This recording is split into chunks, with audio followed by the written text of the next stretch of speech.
Hello বন্ধুরা, সবাই কেমন আছো? আশা করছি সবাই খুব ভালো আছো। তো আজকে আমি আবারও আর একটা ক্লে জুয়েলারি নিয়ে চলে এলাম। তো এই ক্লে প্যাকেটের ভেতরে দু রকমের দুটো পার্ট করা থাকে, সেটাকে একসাথে মিশিয়ে তৈরি করে নিতে হয়। এই দেখো, আমি প্রথমে এই যে লকেটটা তৈরি করেছি, লকেটে আমি দেখো ফুল রেখেছি। এখানে ফুল আছে আর কড়ি আছে, আর এখানে দেখো কানের দুলটা আমি টপ রেখেছি। টপের মাঝখানে একটা করে ফুল দিয়েছি।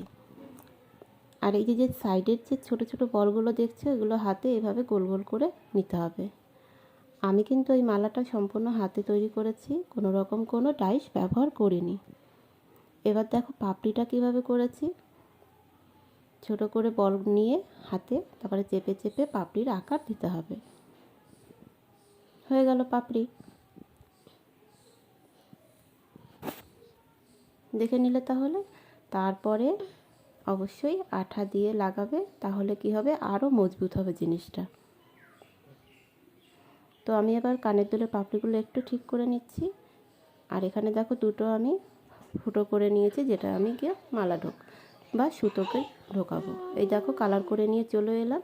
চলো এবার কেমন লাগছে দেখে নাও।